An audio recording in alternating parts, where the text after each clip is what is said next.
ఇప్పుడున్న పరిస్థితిలో మన రాష్ట్రానికి కావాల్సింది ఈ క్యాపిటల్ దగ్గరికి ఎవరు వెళ్ళినా సరే లక్షల మంది అన్నంతో అన్నం లేక అల్లాడిపోతున్నారు. సో అలాంటి వ్యక్తులకి మనం ఒక భరోసానివ్వాలి. అంతేగాని ఆ జనాలను అడ్డం పెట్టుకొని మనం రాజకీయాలు చేయడం అనేది అనవసరం. సో ఇప్పుడు వాళ్ళకి కావాల్సిన ప్రజెంట్ ఏంది? ప్రతిపక్షం వాళ్ళు వెళ్ళినా, అధికార పార్టీ వాళ్ళు వెళ్ళినా వాళ్ళకి మనం చేయగల వరకు సహాయం చేస్తే బాగుంటుంది. అదే కానీ చెప్పి గేట్లు వాళ్ళు ఎత్తమన్నారు, వీళ్ళు ఎత్తారు, అందుకే ఆ వాటర్ అని ఇటు వచ్చినాయి, అటు వెళ్ళినాయి, ఆ ఇల్లు అని మునిగిపోయినాయి. సో ఇవన్నీ రకరకాల మాటలు, ఇవన్నీ వేస్ట్ నాకు తెలిసి. ప్రతిపక్షం వాళ్ళు వెళ్తున్నారు, అధికార పార్టీ వాళ్ళు వెళ్తున్నారు. మీరు అసలు చూసుకుంటే కేఏ పాల్ గారు చాలా గొప్ప వ్యక్తి ఆయన. చాలామందికి అర్థం కావట్లేదు ఆయన గురించి. ఎలాంటి నిస్వార్థం లేకుండా అందరికి వచ్చి ఆయన నీళ్ళలో దిగి సహాయం చేస్తున్నాడు. సో ఒకసారి అది గమనించండి అందరూ. ఇప్పుడున్న ప్రతిపక్షం వాళ్ళైనా సరే, అధికార పార్టీ వాళ్ళైనా సరే, వాళ్ళ వాటర్ బాటిల్స్, ఆ బిస్కెట్ ప్యాకెట్లు, ఫుడ్ అంటే పక్క జిల్లాల నుంచి వండుకొని వస్తున్నారు. అవి ఇక్కడికి వచ్చి కొంచెం ఖరాబ్ అయిపోద్ది. ఫుడ్ క్వాలిటీ ఉంటుందంటే ఉండదు. మనకు తెలుసుగా, రేషన్ మేమే వండుతారు ఎక్కడైనా. సో ఆ ఫుడ్ పక్క జిల్లాల నుంచి వండుకొని అంటే తీసుకురావడం, ఇక్కడికి వచ్చాక ఆ ఫుడ్ కూడా కొంచెం ఇదైపోవడం. సో ఓవరాల్గా చూసుకుంటే ప్రజెంట్ అందుబాటులో బుకింగ్ వాళ్ళకి ముందు వాటర్ ఫెసిలిటీ చూపించాలి. ఏదైనా స్నాక్స్ కానీ ఇస్తే ఈ ఫుడ్ వచ్చేలోపు కొంచెం ఎట్లా అన్నా కొంచెం ఆకలి తెచ్చుకుంటారు. అంతేగాని చెప్పి మనం వెళ్ళి అక్కడికి వెళ్ళి రాజకీయాలు చేయడం అనేది వేస్ట్ నాకు తెలిసి. సో ఒకసారి ప్రతిపక్షం వాళ్ళని తెలుసుకుంటే బాగుంటుంది. ప్రతిపక్షం వెళ్ళండి, మీకు తోచినంత సహాయం చేయండి. అంతేగాని దీని గురించి పెద్ద ఇష్యూ చేసుకొని వాళ్ళు ప్రెస్ మీట్ పెట్టి, వీళ్ళు ప్రెస్ మీట్ పెట్టి రాజకీయాలు చేసుకోవడం అనేది ఎంతవరకు కరెక్ట్ కాదు. సో నాకు తెలిసినంత వరకు ఎవరైనా సరే ముందుకు రండి, మీకు తోచినంత సహాయం చేయండి. అంతేగాని ఇవన్నీ రాజకీయాలు చేయడం వల్ల ఎవరికి ఉపయోగం లేదు.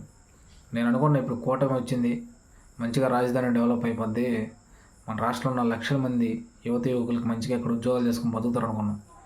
ఈ వరద ప్రాంతాలు కానీ చూసి పూర్తిగా క్యాపిటల్ మునిగిపోవడం నిజంగా అసలు కోలుకోలేని దెబ్బ ఇది లైఫ్లో. సుమారు ఇప్పుడున్న కూటమి కానీ తలుచుకుంటే ఒక 10-15 సంవత్సరాల్లో ఈ రాజధాని అనేది పూర్తిగా కట్టడం సాధ్యమైంది. సో ఇప్పుడున్న పరిస్థితులను చూసుకుంటే కనీసం 30 సంవత్సరాలు దాటిద్ది ఈ క్యాపిటల్ కావాలంటే. అప్పుడు నాకు తెలిసి నేను కూడా వయసు ఇంకా మీకు అర్థమైపోయి ఉండాలి. ఇప్పుడు నా వయసు ఎంత ఉంటుంది, ఈ 30 సంవత్సరాల తర్వాత అప్పుడు నేను ఎలా ఉంటానో, మన రాజధాని ఏ విధంగా ఉంటుందని ఒకసారి ఆలోచించుకోవాలి. సో నాకు తెలిసి కనీసం 30 సంవత్సరాల పైనే ఈ రాజధాని డెవలప్ కావాలంటే. ఇన్ కేస్ మళ్ళీ రేపు 29లో జగన్ గారు సీఎం అయితే ఈ విజయవాడని అసలు రాజధాని పెట్టాడు. ఎందుకు ఆల్మోస్ట్ ఆయన అనౌన్స్మెంట్ చేశాడు 3 రాజధానులు వేరే జిల్లాలని.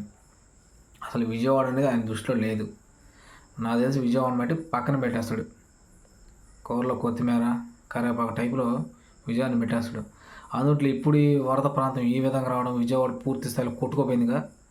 ఇక నాకు తెలిసి ఆయనకు అస్సలు నమ్మకం లేదు విజయవాడ మీద. ఇంతకుముందు ఎంతో కొంత ఉండింది, ఇప్పుడైతే నాకు తెలిసి అస్సలు లేదు.